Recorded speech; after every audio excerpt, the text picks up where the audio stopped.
20 minute में 20 खबर में आपका स्वागत है। आपके साथ मैं हूं अभिषेक।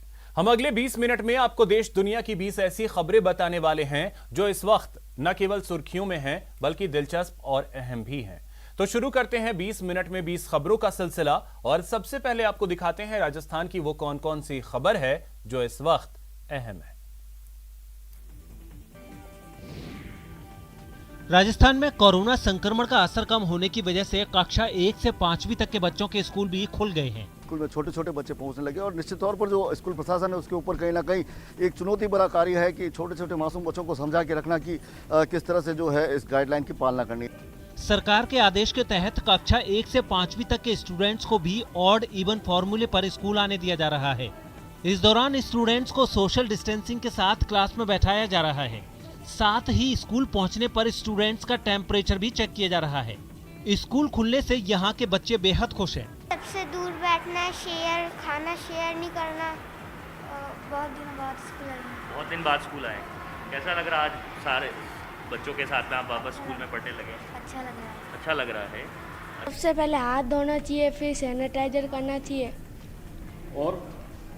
और मास्क पहनना चाहिए। स्कूल तो खुल गए हैं लेकिन अभी भी कुछ अभिभावक छोटे बच्चों के स्कूल भेजने से हिचक रहे हैं और यही वजह है कि पहले दिन स्कूलों में बच्चों की संख्या बेहद कम रही। इंस्ट्रक्शन दिया गया है कि किस तरह से कोविड इसमें जो है क्या क्या आपको किस तरह से अवेयर रहना है। Every time wear your mask, use your sanitiser and seat proper. घर के बरामदे में बुजुर्ग लालू राम मीणा की डेड बॉडी पड़ी है और बाहर पुलिस वाले तफ्तीश में जुटे हैं। दरअसल दौसा के रामगढ़ पचवारा थाने के हेमलाया वाला गांव में रास्ते को लेकर एक ही परिवार के 2 गुटों में हिंसक झड़प हो गई और उसी झड़प में पत्थर लगने से 65 साल के लालू राम मीणा की मौत हो गई।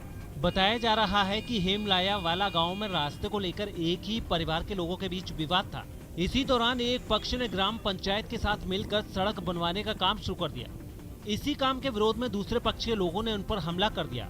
इसी दौरान दोनों पक्षों के बीच जमकर पत्थरबाजी हुई जिसमें लालू राम मीणा की मौत हो गई। उनकी लुगाई ने पहले वार कर दिया हमारी भाभी पर और फिर उसने रामतार मीणा ने मेरे पापा पर वार कर दिया और ईंट की देके सिर पे लग गई, उससे मौत हो गई वहीं मौके पर। जब इस मामले की जानकारी पुलिस को मिली तो वो मौके पर पहुंची और पूरे मामले की जांच शुरू कर दी। पर लालू राम नाम के एक व्यक्ति की मृत्यु हो रखी थी। उसकी लाश को हमने पोस्टमार्टम के लिए यहाँ हॉस्पिटल में रखवा दिया है। लालू राम के पुत्र सीताराम ने इस संबंध में एक रिपोर्ट दी है जिस पर हमने एफआईआर दर्ज कर ली है। ट्रक से धुआं लगातार निकल रहा है और उसमें लोड माल को खाली कराने के लिए मजदूर और ट्रक के खलासी और ड्राइवर लगातार कोशिश कर रहे हैं। ट्रक में लगी आग की यह खबर अलवर से आई है। बताया जा रहा है कि अलवर के कैंडलगंज बाजार में एक ट्रक में शॉर्ट सर्किट की वजह से आग लग गई। इस ट्रक में चावल से बने मुरमुरे की बोरियां लोड थी, लिहाजा ट्रक में उठी चिंगारी ने कुछ ही देर में विकराल रूप अख्तियार कर लिया। ट्रक में लगी आग को देखकर मौके पर लोगों की भीड़ लग गई। कुछ देर बाद फायर ब्रिगेड की टीम भी मौके पर पहुंच गई और उसने कुछ ही देर में ट्रक में लगी आग पर काबू भी पा लिया। हालांकि तब तक ट्रक को अच्छा खासा नुकसान हो चुका था। बताया जा रहा है कि आग की वजह से करीब 4 लाख का नुकसान हुआ है। आके लगी तो इसके अंदर कोई शॉर्ट सर्किट के कारण आग लगी होगी। तो इसमें मुरमुरे बड़े इन्होंने सूचना दी दमकल विभाग को। अपने नगर परिषद दमकल टीम रात को आ गई थी और रात से इसका रेस्क्यू कर रहे हैं। इसके सारे कट्टे निकाल के बाहर पटके हैं एक तो, क्योंकि ये मुरमुरे हैं, मुरमुरे में कट्टे फंसे पड़े हैं इसके अंदर और भाई इन्होंने पूरी मशक्कत के साथ अभी कट्टे बाहर निकाले। रविवार को आयोजित रीट की परीक्षा के दौरान प्रशासन की सख्ती और सुरक्षा इंतजामों की वजह से प्रदेश के अलग अलग हिस्सों से कई मुन्नाभाई गिरफ्त में आ गए। बीकानेर, अजमेर, टोंक, भीलवाड़ा, भरतपुर, प्रतापगढ़, जैसलमेर, सीकर, चूरू जिलों में पुलिस ने कई गिरोहों का खुलासा किया और इनके पास से भारी मात्रा में नकल कराने की सामग्री, दस्तावेज, फर्जी फॉर्म और लाखों का कैश भी बरामद किया गया। बीकानेर पुलिस ने कुख्यात तुलसाराम कालेर गिरोह का खुलासा कर आरोपी मदनलाल जाट, त्रिलोक चंद, ओम प्रकाश जाट, गोपाल कृष्ण और किरण जाट को गिरफ्तार किया है। बीकानेर पुलिस की सूचना पर प्रतापगढ़ में हनुमान बिश्नोई और मालाराम बिश्नोई, नीमका थाना सीकर में आदूराम, अजमेर में गणेशाराम और JNVC बीकानेर से सुरजाराम को गिरफ्तार किया गया है। खास बात यह है कि इन आरोपियों के पास से ब्लूटूथ चप्पल डिवाइस भी मिला है जो 6 से 7 लाख रुपए में बेची गई थी। में एक छोटे से इनपुट के आधार पर एक कैंडिडेट हमने पकड़ा किशनगढ़ में, जिसकी चप्पल में डिवाइस था, वो नकल करने का प्रयास कर रहा था। उसको परीक्षा की शुरुआत में ही पकड़ लिया। उससे पूछताछ चल रही है किस किस से उसका लिंक था और इस तरह के कितने कैंडिडेट इस तरह की गतिविधि में शामिल है, उस सब के बारे में पूछताछ चल रही है। सरकार की ओर से मुफ्त में स्कूटी मिलने से इन लड़कियों के सपनों को पर लग गए हैं। ये लड़कियां अब न बेधड़क होकर केवल कॉलेज जा पाएंगी, बल्कि आगे की पढ़ाई कर अपने भविष्य का फैसला भी खुद कर सकेंगी। दौसा की इन लड़कियों ने 12वीं में 60% से ज्यादा अंक हासिल किए थे। लिहाजा मुख्यमंत्री के माडा योजना के तहत अनुसूचित जनजाति वर्ग की इन लड़कियों को स्कूटी दी गई है। वो स्कूल हमसे कम से कम 5 किलोमीटर दूर थी, जाने में बहुत तकलीफ होती थी। हम पैदल जाते थे और फिर हमने सरकारी कॉलेज में महुआ एडमिशन हुआ। वहीं सरकारी कॉलेज थी तो घर की परिस्थिति के कारण हम इस कॉलेज में नहीं जा पा रहे थे। इसी कारण स्कूटी मिलने से हम कॉलेज में जा पाएंगे। 12th में 75% बने और हमें पैदल चलने में परेशानी आती, कोई बस भी नहीं थी, पैदल आते थे और अब स्कूटी मिल जाएगी तो हम उससे आ सकते हैं। इस बार दौसा में 523 अनुसूचित जनजाति वर्ग की लड़कियों ने 12वीं में 60% से ज्यादा अंक हासिल किए हैं। बारी बारी से 50 से 60 की संख्या में इन सभी लड़कियों को स्कूटी दी जानी है और इस बार इन सभी लड़कियों का नंबर आया है।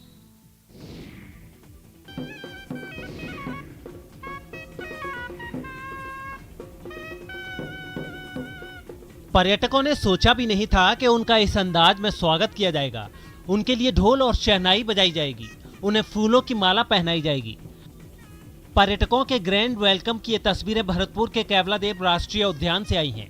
वर्ल्ड टूरिज्म डे के मौके पर जो भी सैलानी केवलादेव राष्ट्रीय उद्यान घूमने आए, उनका भव्य स्वागत किया गया। खास बात यह कि इस दौरान केवलादेव राष्ट्रीय उद्यान के बाहर राजस्थानी संगीत के साथ एक झांकी भी सजाई गई थी और यहां आने वाले सैलानियों के लिए राजस्थानी संगीत का खास इंतजाम किया गया था। वर्ल्ड टूरिज्म डे को सेलिब्रेट करने के लिए पर्यटन विभाग के डिप्टी डायरेक्टर अनिल राठौड़ भी केवलादेव राष्ट्रीय उद्यान पहुंचे थे और उन्होंने यहां घूमने आए लोगों से बात कर ये भी जानने की कोशिश की कि पर्यटकों को यहां और किन सुविधाओं की जरूरत है। दौसा में कांग्रेस विधायक मुरारीलाल मीणा के घर वन विभाग की टीम औषधीय पौधे लेकर पहुंची और उनसे औषधीय पौधे लगाने की अपील की। वन विभाग की टीम की इस अपील पर विधायक मुरारीलाल मीणा ने उप वन संरक्षक वी केतन कुमार के साथ मिलकर अपने हाथों से पौधे लगाए। हमारी सरकार ने कोरोना को देखते हुए, जो महामारी थी उसको देखते हुए घर घर औषधीय योजना लागू करी है वन विभाग के माध्यम से और बहुत बड़ी संख्या में जो औषधीय पौधे उनका वृक्षारोपण किया जा रहा है और जनता भी इसके लिए अवेयर हो चुकी है। स्वस्थ राजस्थान, हरित राजस्थान का सपना पूरा करने के लिए मुख्यमंत्री अशोक गहलोत की ओर से घर घर औषधि योजना चलाई जा रही है। इसी योजना के तहत वन विभाग की टीमें घर घर औषधीय पौधे वितरित कर रही हैं।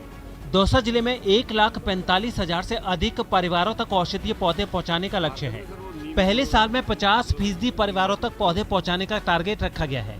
खास बात यह है कि पहले साल के टारगेट को यहां पूरा भी कर लिया गया है। हमारे पास टोटल डिस्ट्रिक्ट में 50% हाउस होल्ड्स का टारगेट था, 1,45,601 फैमिलीज़ का।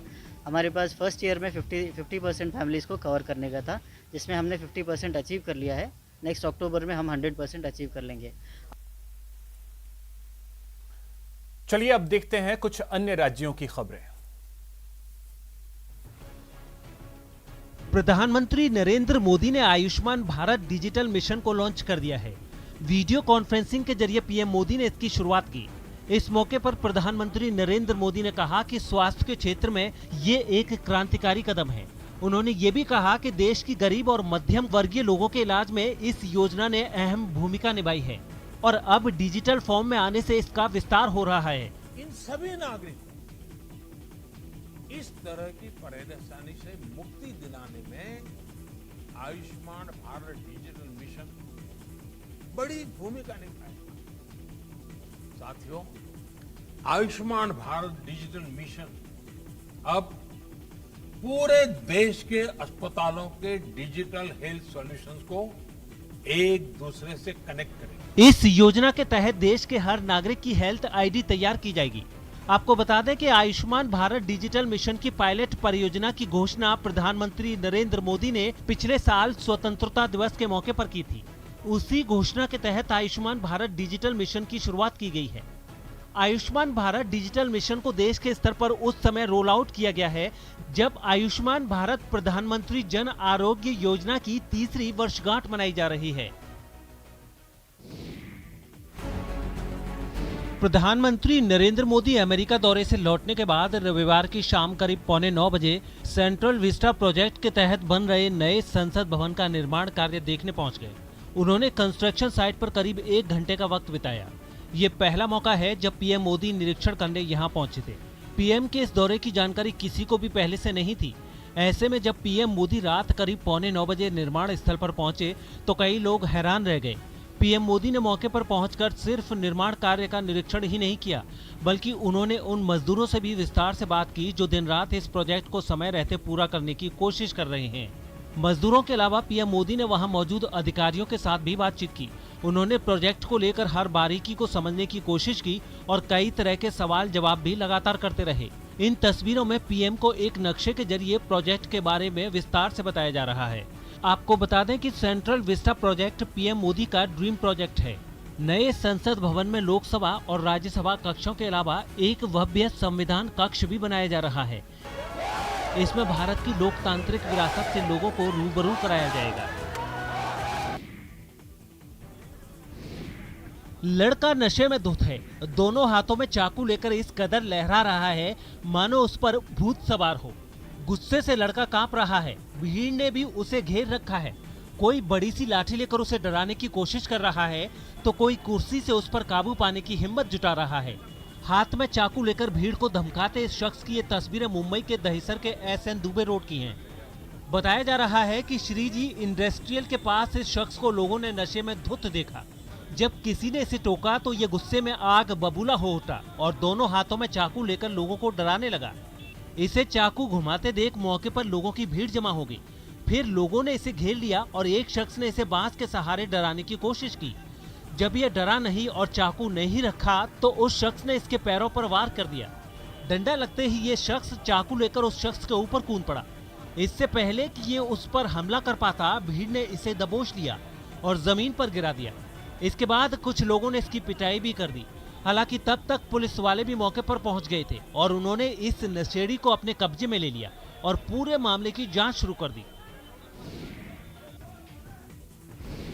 ये बिहार के छपरा के सलहा गांव की तस्वीर है, जहां खुलेआम लाठीबाजी हो रही है। गुस्से से आग बबूला ग्रामीण एक दूसरे पर लाठियां बरसाए जा रहे हैं। दरअसल सलहा गांव के दो गुटों के बीच लंबे अरसे से विवाद चला आ रहा है। इसी विवाद ने अचानक नया मोड़ ले लिया तो दोनों गुट एक बार फिर सरेआम आपस में भिड़ गए। इन लोगों ने एक दूसरे पर जमकर लाठियां बरसाई, पत्थरों से वार किया। इतने से मन नहीं भरा तो लात घूंसे भी बरसाए। तभी कुछ युवकों ने घर का दरवाजा खोलकर हमला करना चाहा तो महिलाओं ने भी मोर्चा संभाल लिया और लाठियों से उन्हें खदेड़ने लगी। सलहा गांव का ये मोहल्ला घंटों जंग का मैदान बना रहा, जहां दोनों तरफ से जमकर लाठियां बरसी तो लाठियों की चोट खाकर 3 ग्रामीण गंभीर रूप से घायल भी हो गए। दोनों गुटों ने गरखा थाने में एक दूसरे पर एफआईआर दर्ज कराई है। केरल के कर्नूल से हैरान करने वाली तस्वीरें सामने आई हैं। वहां फर्नीचर के एक गोदाम में अचानक आग भड़की और फिर चंद मिनटों में आग ने पूरे गोदाम का हुलिया बदल दिया। 2 मंजिला इमारत से आग की उठती लपटों ने सबको डरा दिया। ये आग इतनी भयंकर थी कि पूरी की पूरी दुकान काली पड़ गई। गोदाम में लगी आग की वजह से आसपास की दुकानों पर भी खतरा मंडराने लगा और पूरे बाजार में हाहाकार मच गया। हालांकि जानकारी मिलते ही वहां फायर ब्रिगेड की एक टीम पहुंच गई। इस टीम ने थोड़ी ही देर में मोर्चा संभाल लिया और गोदाम पर पानी की बौछार शुरू कर दी। आग की लपटों पर पानी पड़ते ही वहां से इतना धुआं उठा कि धुएं के बादल बन गए। कई दमकल कर्मियों ने आग पर काबू पाने के लिए घंटों मशक्कत की, तब कहीं जाकर उसे बुझाया जा सका। इस आग की वजह से किसी को कोई चोट तो नहीं आई, लेकिन फर्नीचर के गोदाम के मालिक को लाखों का नुकसान जरूर हो गया। बताया जा रहा है कि गोदाम में रखा सारा सामान बर्बाद हो चुका है। गुजरात के कुछ जिलों में हो रही लगातार बारिश से बाढ़ जैसे हालात बन गए हैं। राज्य के जिन जिलों में इस बारिश का सबसे ज्यादा असर देखने को मिला है, उनमें बनासकांठा भी शामिल है। बनासकांठा में कुछ ही घंटे में इतनी बारिश हुई कि नदियां और नाले उफान पर आ गए और पानी ने रिहायशी इलाकों में घुसकर उथल पुथल मचा दी। वहां से सामने आई तस्वीर में एक नाले का पानी पूरी ताकत से गलियों में बहता नजर आया। जिसे देख आसपास मौजूद लोग सहम गए। बनासकांठा के दूसरे इलाकों में भी कमोबेश कुछ ऐसे ही हालात दिखाई दिए। ज्यादातर सड़कें तालाब की तरह नजर आ रही थीं और जो लोग रोजमर्रा के कामकाज के लिए अपने घरों से निकले, उन्हें पानी से भरी इन सड़कों से होकर गुजरना पड़ा।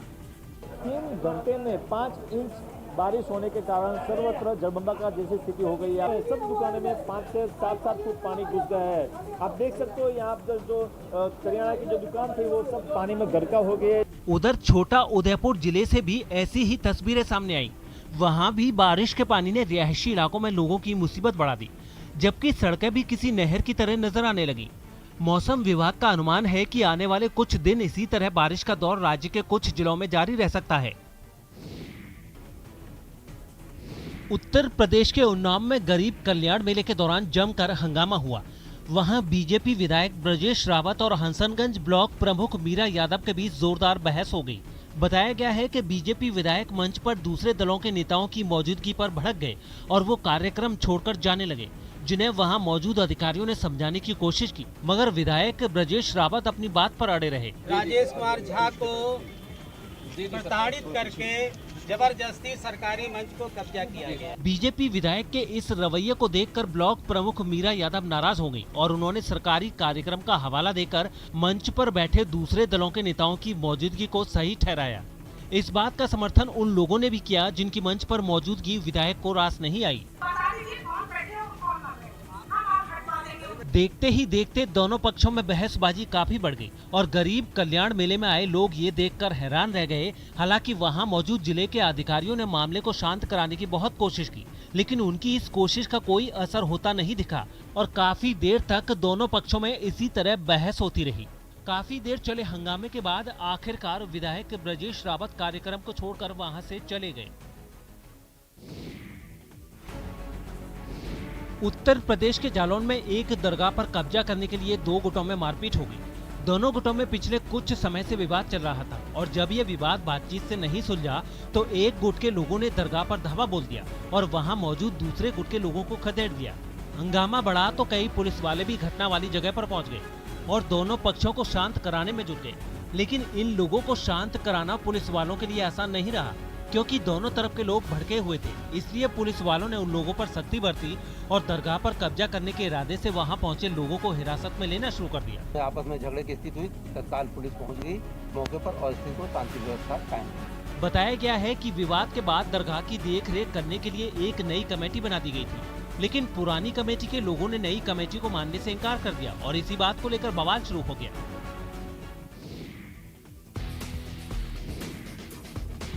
उत्तराखंड के देहरादून में युवाओं की साहसिक खेलों में दिलचस्पी को देखते हुए एडवेंचर फेस्ट का आयोजन किया जा रहा है। इस एडवेंचर फेस्ट में साहसिक खेलों से जुड़ने के लिए और पर्यटकों को आकर्षित करने के लिए एक मंच भी दिया गया है, जिससे साहसिक खेलों को समझने का मौका मिलेगा। इतनी संभावनाएं हैं कि हम लोग साहसिक खेलों में हम लोग अपार उसमें संभावनाएं तलाश कर सकते हैं, एक ऊंचाई तक हम लोग पहुंच सकते हैं। इसके लिए आवश्यक है कि हम लोग अंतर्राष्ट्रीय मानकों के अनुसार हमारे स्पोर्ट्स को हम लोग संचालित करें और यहाँ पर देश विदेश के सभी लोगों को, सभी एक्सपर्ट्स को लेके आ सके। इस एडवेंचर फेस्ट में रॉक क्लाइंबिंग से लेकर kayaking, trekking, career and adventure के साथ स्किल और पॉलिसी जैसे मुद्दों को करीब से समझने का मौका मिल रहा है। वहीं home stay, disaster management, rural tourism के बारे में बताया जा रहा है। इस फील्ड से जुड़े लोगों का मानना है कि एडवेंचर स्पोर्ट्स के लिए उत्तराखंड बड़ा हब बन सकता है। हम लोग बहुत कुछ देख रहे हैं, बहुत सारा है इसमें और भी है जो हमारा साथ में और स्टॉल वगैरह है, जैसे नीम का है, उसके बाद माउंट क्रब का है और है, हमारा भी है साथ में। एक्सप्लोर करना चाहिए, ये जरूरी है इधर।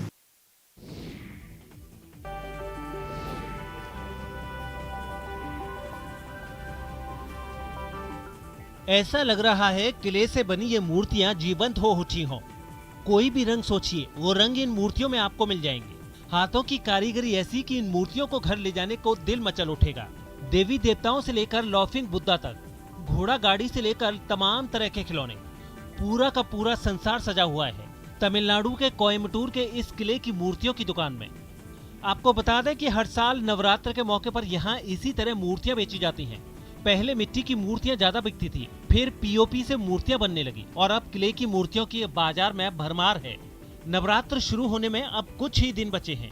ऐसे में कोयम्बतूर के बाजार में इस तरह की कई दुकानें सज गई हैं और लोगों ने भी अभी से अपनी अपनी पसंद और श्रद्धा के हिसाब से देवी देवताओं से लेकर दूसरी तरह की मूर्तियां और खिलौने खरीदने का काम शुरू कर दिया है। पिछले साल कोरोना की वजह से मूर्तियों की बिक्री बहुत कम हुई थी, लेकिन इस बार कोरोना का असर थोड़ा कम हुआ है। लिहाजा इन मूर्तियों को बनाने वाले से लेकर बेचने वालों तक को ये उम्मीद है कि इस नवरात्र उन्हें अच्छी कमाई होगी। चलिए अब देखते हैं कुछ अंतर्राष्ट्रीय जगत की खबरें। अफ्रीकी देश सोमालिया में हुए एक आत्मघाती हमले में 8 लोगों की जान चली गई, जबकि 9 से ज्यादा लोग घायल हो गए। बताया जा रहा है कि हमलावर ने राजधानी मोगादिशु में एक चेक पॉइंट पर विस्फोटकों से भरी कार से टक्कर मार दी, जिसके बाद कार में धमाका हो गया। ये धमाका इतना जबरदस्त था कि कार के साथ साथ वहां खड़ी कई दूसरी गाड़ियों के भी परखच्चे उड़ गए। हर तरफ सिर्फ बर्बादी और बिखरे हुए मलबे की तस्वीरें दिखाई दी।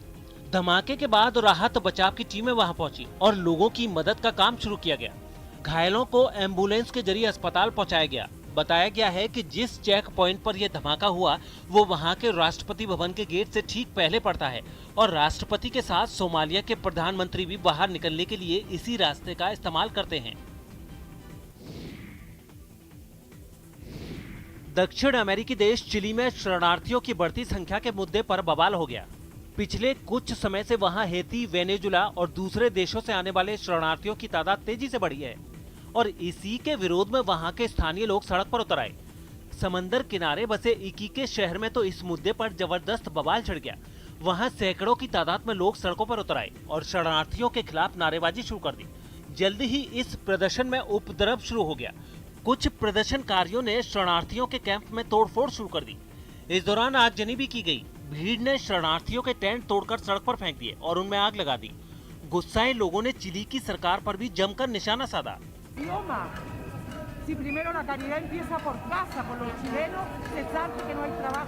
आंकड़ों के मुताबिक चिली में इस जुलाई तक ही करीब 24,000 शरणार्थी अवैध तरीके से आ चुके हैं, जबकि पिछले साल ये आंकड़ा करीब 16,000 ही था। यमन में पहली बार कुछ खोजकर्ताओं ने नर्क के कुएं के अंदर जाकर ये देखने और समझने की कोशिश की है कि इस कुएं के अंदर क्या है। शोधकर्ताओं के इस नर्क के कुएं के अंदर ढेर सारे सांपों का झुंड और झरने मिले हैं।